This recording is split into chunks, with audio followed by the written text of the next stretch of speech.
Hey friends, it's Tamara Bennett from Southern Adoornments Decor. I am so excited you're here with me today. I've got my Love USA door hanger in front of me, and today we're going to be talking about the part of painting that nobody really likes to talk about, which is the ugly stage, or what we lovingly like to call the messy middle. So this is the time when you get to the middle of the project, things start to look a little bit off, and it's tempting to want to give up. But I'm here to show you why today you shouldn't quit. Don't give up on it yet. And I want to share a story with you that's really going to hopefully encourage you to keep on going. And who knows, it might just be about one of you who is one of our Painters Clubhouse members. So first, we're going to talk about what I've done so far because I'm midway through this project. I just did some base coats. I did a coat of True Red on my L, a coat of Bright Blue on the E, and then white on my V, which it does have these stars laser engraved. Sometimes I will go ahead and paint this whole thing white and then I'll do the stripes, and that's probably what I should have done. Instead, I painted white stripes and then I painted gray stripes. Save yourself the trouble, paint this whole area white, like 2 coats at least, and then go through and paint the stripes gray.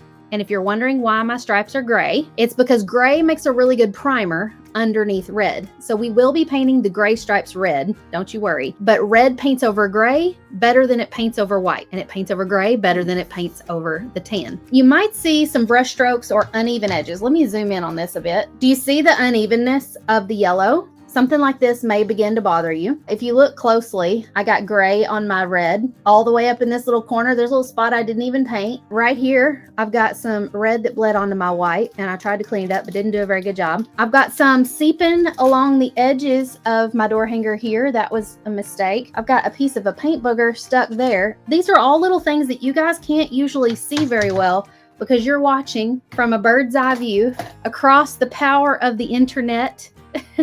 You're not getting to see it that close. And so the imperfections are everywhere. They are in every single door hanger that I paint. Just know that. I do not paint door hangers that are 100% flawless and perfect. And so I don't want you sitting and picking yours apart if you're like, Tamara doesn't have these little flaws. She does. I just don't let them get in my head. I don't let it stop me from getting to the finish line of my project. And I usually know, because I've been painting door hangers a long time, that if I can just keep going, add the glitter, add the highlights, the outlines, it's all going to come together.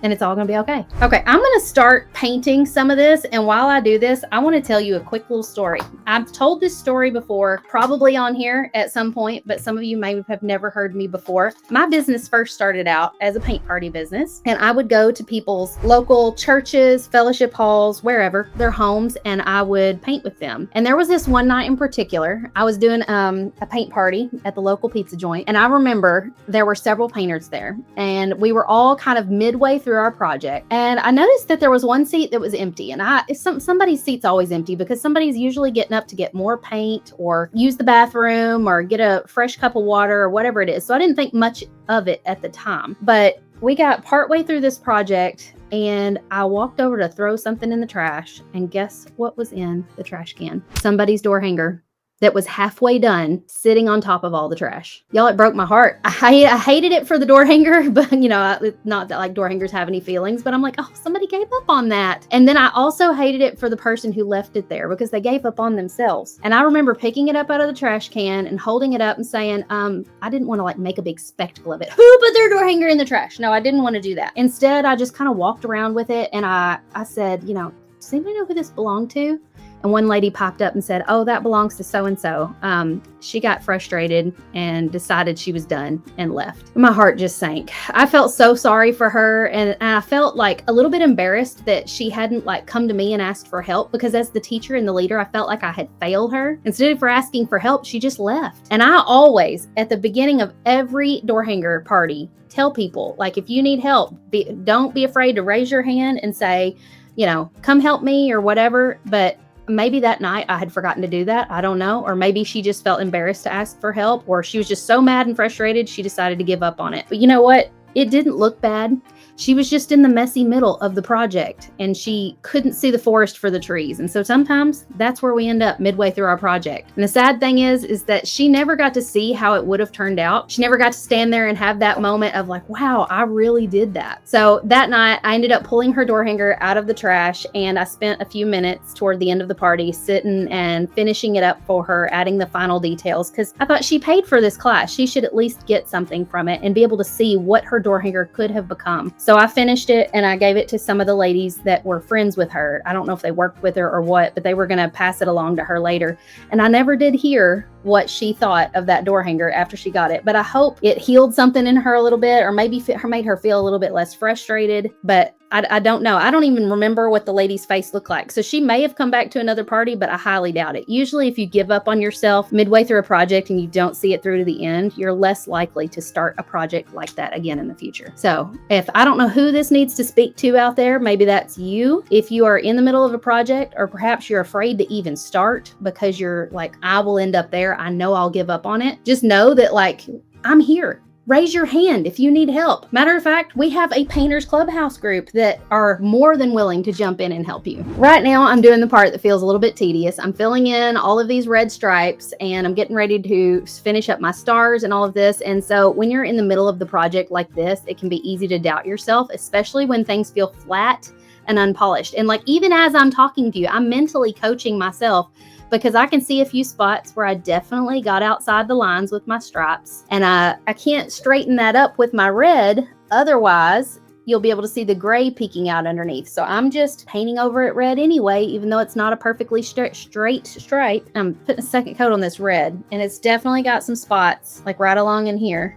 I don't know if you can see this. So like right through here, my red line got off and got into my red, and there's definitely spots right here. Like, if you can't see the laser etched line on video, but I'm about a 1/16 of an inch above that line. So some of those kind of things, you just kind of have to like let them go and just keep painting and see how it comes out. Okay, I'm going to go ahead and do a coat of blue up here on this. And while I do that, I want to tell you about one of our Painters Clubhouse members, Miss Laurel. Laurel posted in the clubhouse a picture of her Lola door hanger recently. She was working on her Lola project, so she was really excited. This is before she gets started. She's got all her supplies laid out and ready. And then she made this post. And to me, this door hanger looks fantastic, but she's stuck in the middle of it, right? She hasn't completed it. She hasn't done her lettering or her finishing details. And in the post, she said, I got frustrated in the workshop last night and couldn't add the lines to my cow. I'm afraid I'll mess it up, but I know it needs it and I don't know what to do. If I put the template back on, I'm not going to be able to see the lines, and I don't know where to put the black lines. Can you feel the panic in her voice? And so our Painters Clubhouse ladies jumped in and started giving her all kinds of support. Like, I tend to overthink things too, and I, was really worried about the outlines on mine. And so some of them were giving her practical tips like try this or try that. But some of them, like Heather, were saying, I've been there, I've felt that. And sometimes that's all we need to hear from other people, is that, like, don't give up, that encouragement. There were 81 comments on her post, encouraging her, validating her, and pushing her forward. And you know what? She later posted this. And then she posted this.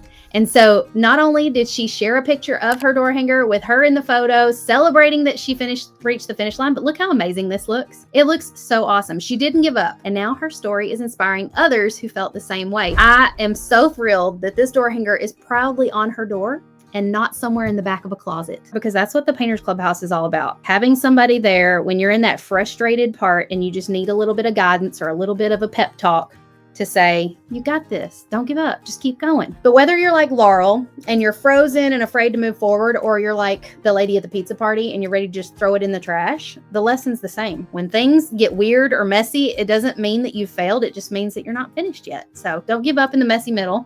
Trust the process. You're going to be learning every step of the way. Okay, I'm going to let that blue dry, and I'm going to move down here to painting some of these stars. These stars are laser etched on this door hanger, so I'm not having to freehand them. But when you're painting inside of a laser etched line like this, sometimes you can begin to feel like, like you have to hold your breath, because what if you go outside the lines? I promise you it's going to be okay. Those lines are there to be a guide for you, but they don't have to be perfectly inside the lines, especially if you're painting something that's meant to be whimsical. Now, if you're painting like a quilt block design and it's supposed to be super symmetrical, the lines are pretty important. But if you're painting something that's supposed to just be cute and whimsical, those lines are there as a guide.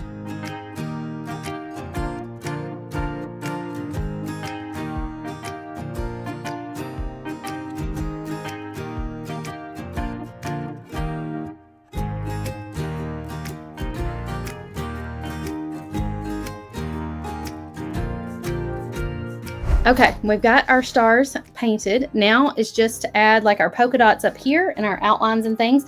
I'm gonna make things a little easier for myself and just add some painter's tape along the edge of the blue so that when I do some polka dots along the edge, they can overlap without getting on my red and white. All right, I'm using a 3/4 inch wide polka dot pouncer. And we're just gonna add some little dots.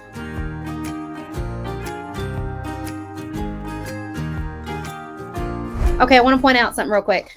My polka dots, definitely imperfect. Do you see how these are a little fringy? And then do you see how right here, I didn't quite get it all the way to the edge? Once we add our outlines, I know that that's going to cover that. So that's definitely a good indication of the messy middle where you might be like, I need to touch that up. So don't feel like you have to stop and touch all that up and worry about it. Like, let's get to the finish line. Let's add our highlights and stuff. Then we can go back and touch back up if at the very end, there's still something wrong. Okay, I'm gonna be getting a round tip brush. We can also use a broad tip paint pen for this, but the fastest way, in my opinion, is with a paintbrush. And I like the results of a paintbrush better when it comes to adding outlines and details. I think because for years at paint parties, that's what I did. I had a couple of paintbrushes sitting handy. One was like this and one was a skinnier one. And I would just, and I would add outlines to people's designs as fast as I could. And so if you haven't tried doing outlines with a paintbrush, I highly encourage you to put the paint pen down for a minute and give it a try. Okay, I've got a damp brush and I'm just gonna pick up this black, and it can feel scary to add black to something like this that looks like, like it's all red and white and blue and there's no black on it. And it feels scary because it's like, what if I mess up? But you know what? Have a baby wipe handy. You can wipe it away. Okay, I'm just gonna start and quickly, without thinking too much about it, I'm just gonna add some fun little outlines. And I'm trying to be quick and carefree, just like I did at in my paint party days, when I knew I had like 100 of these things to whip out and I didn't have time to be perfect. Because sometimes on a Facebook Live, I feel like I've moved so slow because I'm trying to get it just right because y'all are watching me and it makes me nervous. But back in my paint party days, I could like whip out an outline on a project like nobody's business. And sometimes it actually looks better when I'm not trying to do it perfectly.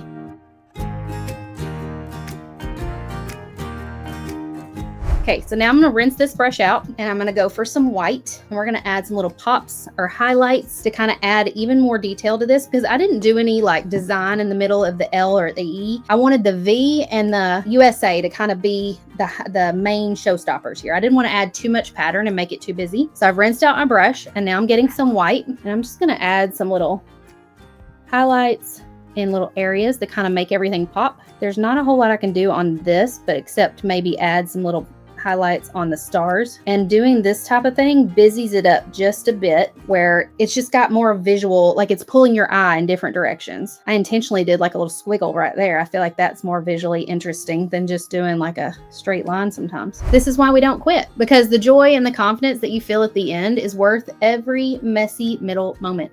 And if I look closely, do I still see those little scratchy spots in the stripes? Absolutely I do. But I'm also looking at it from this close, from about a foot away. If I hung this up on the door and took a step back, I'm not going to notice all those things. This is the new version of the Love USA door hanger. It is available at shopdoorhangers.com. So you can grab the wood blank or the template for this one in our shop, shopdoorhangers.com. Just type in Love USA. It'll come right up. All right, y'all. Have a wonderful afternoon. See you next time.